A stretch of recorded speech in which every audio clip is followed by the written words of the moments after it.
ओम नमो भगवते वासुदेवाय। Hello friends, कैसे हैं आप सब। फ्रेंड्स, सभी तिथियों में एकादशी तिथि अधिक महत्वपूर्ण मानी जाती है। यह तिथि जगत के पालनहार भगवान विष्णु को समर्पित है। एकादशी व्रत हर माह के कृष्ण और शुक्ल पक्ष की एकादशी पर किया जाता है। सावन माह के कृष्ण पक्ष की एकादशी पर कामिका एकादशी व्रत किया जाता है।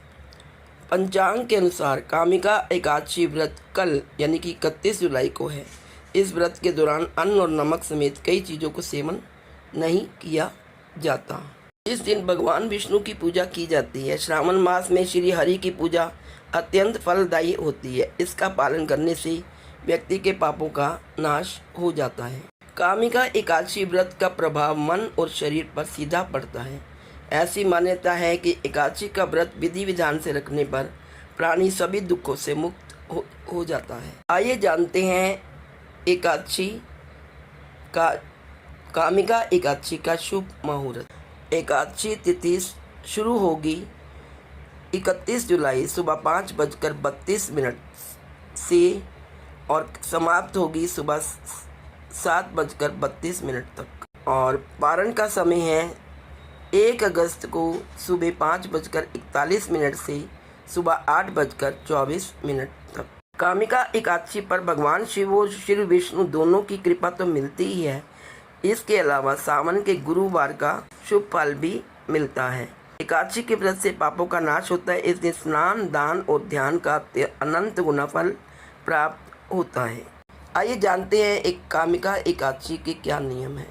कामिका एकादशी का व्रत 2 प्रकार से रखा जाता है, निर्जला व्रत और फलाहारी या जलीय व्रत।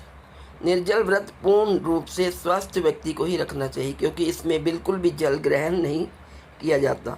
सामान्य लोगों को फलाहारी या जलीय उपवास ही रखना चाहिए। बेहतर यही होगा कि इस दिन केवल जल और फल का ही सेवन किया जाए। भोजन में सेंधा नमक का प्रयोग करना चाहिए। इसके अलावा भगवान विष्णु को पंचामृत का भोग लगाकर सेवन कर सकते हैं। आइए जानते हैं एकादशी व्रत में हम क्या ना खाएं। एकादशी व्रत में अन्न, नमक और चावल समेत आदि चीज़ों का सेवन नहीं करना चाहिए। मान्यता है कि एकादशी के दिन चावल खाने से इंसान योनि से च्युत होकर उसको अगला जन्म रेंगने वाले जीव की योनि में मिलता है। इस बात का उल्लेख विष्णु पुराण में किया गया है। इस दिन चावल का सेवन ना करने से जातक पुण्य फल की प्राप्ति से वंचित रहता है। आइए जानते हैं अब कामिका व्रत की पूजन विधि। कामिका एकादशी के दिन सुबह सूर्योदय से पहले उठना चाहिए। स्नान आदि के बाद साफ और स्वच्छ कपड़े धारण करने चाहिए। तब विष्णु जी का ध्यान करें और व्रत का संकल्प करें। इसके बाद छोटी चौकी पर लाल या पीला कपड़ा बिछाएं। चौकी पर विष्णु जी और माँ लक्ष्मी की प्रतिमा स्थापित करें। अब माँ लक्ष्मी और विष्णु जी के समक्ष दीपक जलाएं। उन्हें फल, फूल, धूप, दीप और नैवेद्य अर्पित करें। विष्णु जी की आरती करें, उनके मंत्रों का उच्चारण करें। अब कामिका एकादशी की व्रत कथा पढ़ें। अंत में सभी देवी देवताओं की आरती उतारें और उनका आशीर्वाद लेकर पूजा की समाप्ति करें। आइए जानते हैं कामिका एकादशी की व्रत कथा। कामिका एकादशी का व्रत रखने के दिन एकादशी व्रत कथा जरूर पढ़ना और सुनना चाहिए। इसके बिना व्रत अधूरा माना जाता है। आइए सुनते हैं कामिका एकादशी की व्रत कथा। एक गांव में क्रोधी स्वभाव के ठाकुर जी रहते थे।